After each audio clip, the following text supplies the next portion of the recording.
Praise the Lord, hallelujah. വികാരങ്ങൾ ചേർന്ന പ്രാർത്ഥന ദൈവം അംഗീകരിക്കുന്നുണ്ട്. വീണ്ടും ഹോസിയ പ്രവാചന പുസ്തകത്തിൽ 2-ാം അധ്യായം 16-ാം തിരുലിഖിതം, അവിടെ തിരുലിഖിതങ്ങളിൽ ദൈവം വെളിപ്പെടുത്തുകയാണ്. കർത്താവ് അരുളി ചെയ്യുന്നു, അന്ന് നീ എന്നെ പ്രിയതമൻ എന്ന് വിളിക്കും. നോക്കുക, ഒരു ദൈവ പൈതൽ കർത്താവിൻ്റെ സന്നിധി ചെന്നിട്ട് ദൈവത്തെ നോക്കി പ്രിയതമാ ഇങ്ങനെ വിളിക്കണം ദൈവം ആഗ്രഹിക്കുകയാണ്. എന്താ ഈ പ്രിയതമാ എന്നുള്ള വിളി? ആരാ പ്രിയതമാന്ന് വിളിക്കണത്? 90 വയസ്സായി പല്ല് കൊഴിഞ്ഞ് ആ മുഖം എല്ലാം കൂടെ ചുക്കിച്ചൊളിഞ്ഞ് സോഡാ കുപ്പിയുടെ കവിള് പോയാൽ ഈ അമ്മൂമ്മ അപ്പൂപ്പനെ കയറി വിളിക്കണ വാക്കാണോ പ്രിയതമാന്ന്?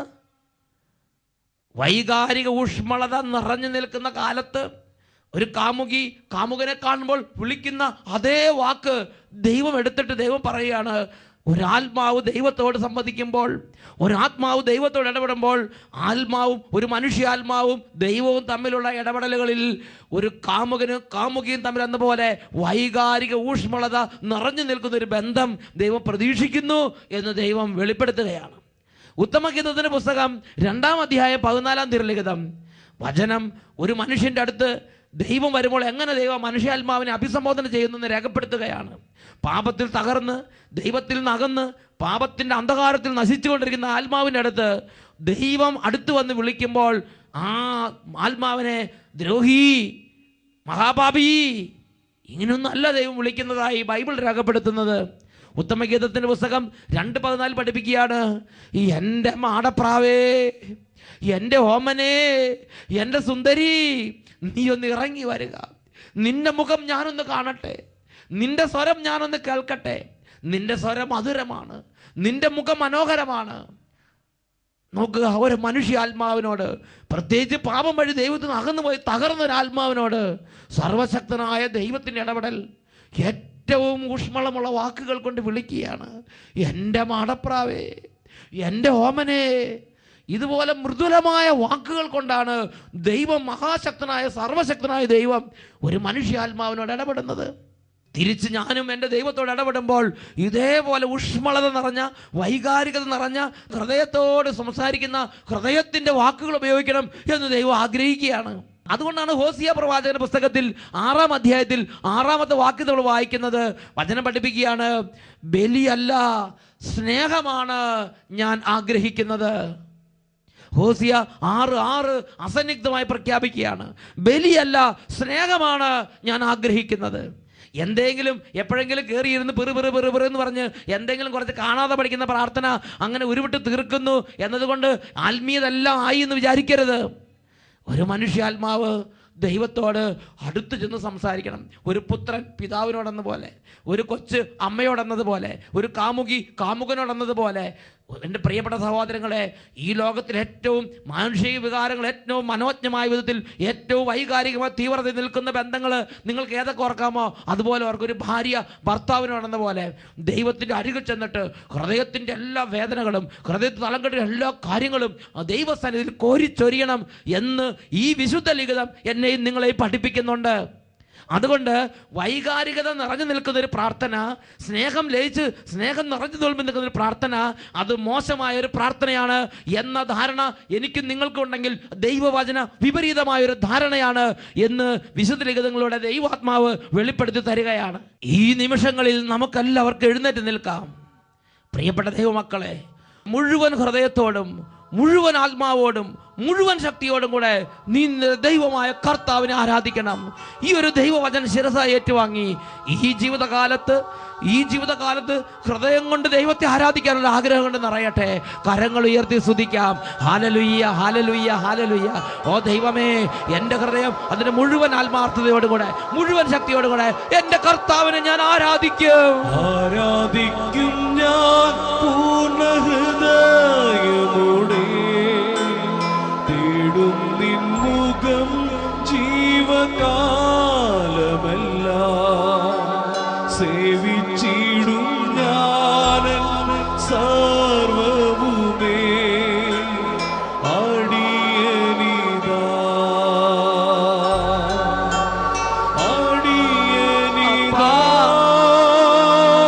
നാഥാ.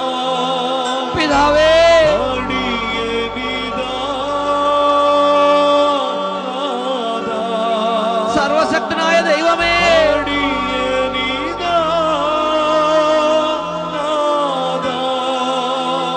ആരാധിക്കുന്നു കർത്താവേ.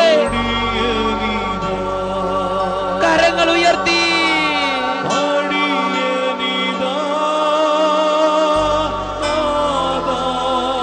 അപ്പാ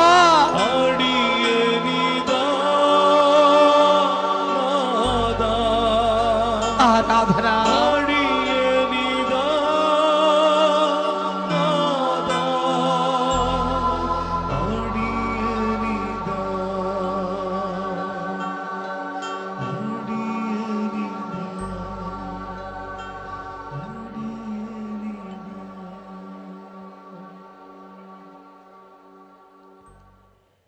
സങ്കീർത്തന പുസ്തകത്തിൽ 35 അധ്യായം 27 വാക്യത്തിൽ വചനം പഠിപ്പിക്കുകയാണ്, എൻ്റെ നീതി സ്ഥാപിച്ചു കിട്ടാൻ ആഗ്രഹിക്കുന്നവർ ആനന്ദിച്ച് ആർപ്പ് വിളിക്കട്ടെ. എൻ്റെ നീതി സ്ഥാപിച്ചു കിട്ടാൻ ആഗ്രഹിക്കുന്നവർ ആനന്ദിച്ച് ആർപ്പ് വിളിക്കട്ടെ.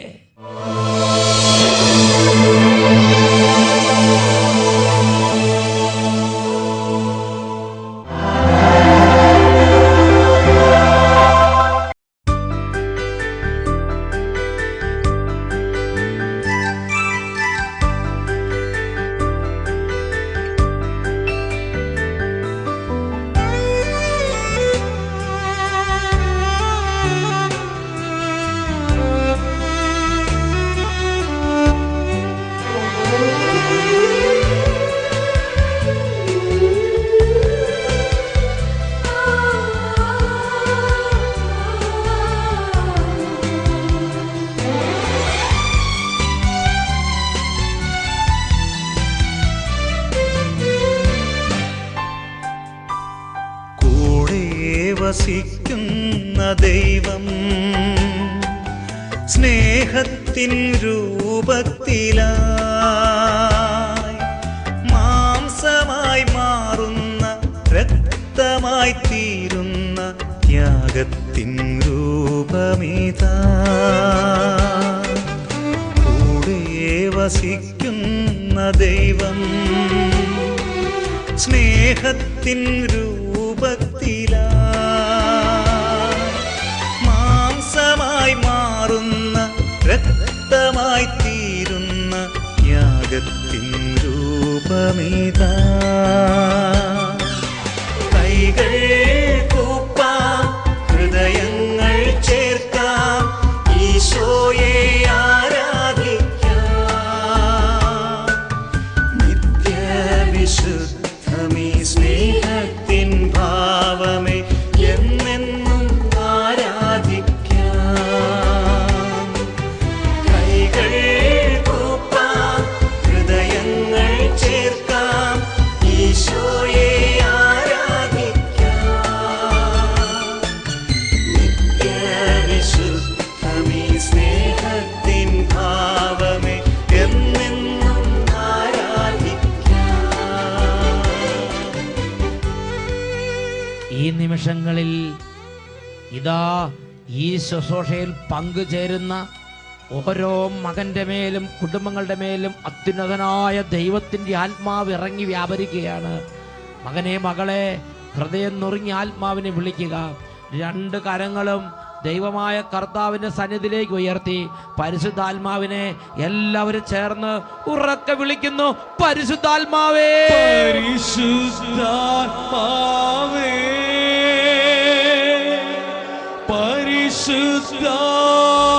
പരിശുദ്ധാത്മാവേ, പരിശുദ്ധാത്മാവേ, പരിശുദ്ധാത്മാവേ,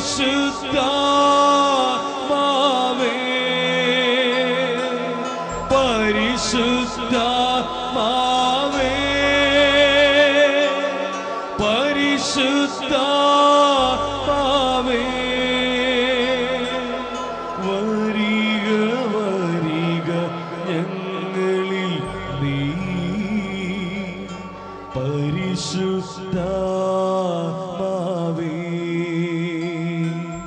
വരിക വരിക ഞങ്ങളിൽ നീ. പരിശുദ്ധാത്മാവേ,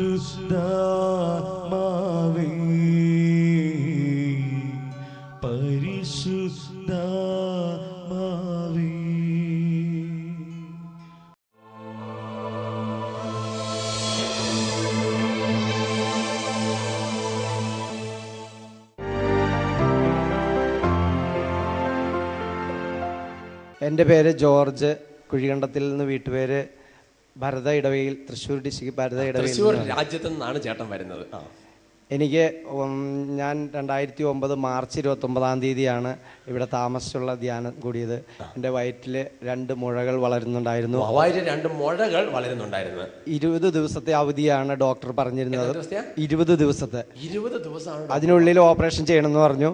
ഞാനിവിടെ വന്ന് ധ്യാനം കൂടി തിരിച്ച് 2ാമത് ഓപ്പറേഷൻ്റെ ഡേറ്റ് തീരുമാനിച്ച് ടെസ്റ്റിന് ചെന്നപ്പോൾ ഡോക്ടർ തന്നെ അത്ഭുതപ്പെട്ടു, ആ മുഴ കാണാനില്ല എന്ന്. പിന്നീട് ഇപ്പോൾ ഉണ്ടായ അനുഭവം, എൻ്റെ കാലിൻ്റെ ഈ പെരുവിരൽ മുതൽ ഈ കൈയുടെ ഈ സൈഡ് വരെ ഇങ്ങനെ മരവിച്ച് കയറുന്ന ഒരു അസുഖമായിരുന്നു എനിക്ക്. 1 വർഷമായിട്ടുണ്ടായിരുന്നു. 10 റബ്ബർ പോലെ തേച്ച് വെട്ടാൻ പാടില്ല. റബ്ബർ വെട്ടി കഴിയുമ്പോൾ അപ്പം തന്നെ ഇങ്ങനെ കൈ കുടയണം, മരവിച്ച് പോയിട്ട്. അങ്ങനെ ഉണ്ടായിരുന്നു. ആ ഒരു എവിടെ സ്തുതിച്ചുകൊണ്ടിരുന്ന സമയത്ത് തന്നെ മുതലില്ല, നടുവേദന ഉണ്ടായിരുന്നതും. 2009 വന്ന് ധ്യാനം കൂടി ഉദരത്തിൽ 2 മുഴ ഉണ്ടായിരുന്നു. എന്നിട്ട് അത് കംപ്ലീറ്റ് സൗഖ്യം പ്രാപിച്ചു. ഇപ്പോൾ ഈ മരവിപ്പും ഇതൊന്നുമില്ല. ഇന്നലെ ഇന്നും ഒന്നും ഉണ്ടായിട്ടില്ല. 2ാമത് ധ്യാനത്തിൽ വെച്ച് വേറൊരു അത്ഭുതം കൂടെ കർത്താവ് കൊടുത്തു. കൈയടിച്ച് പാട്ട് പാടി ആരാധിക്കാം.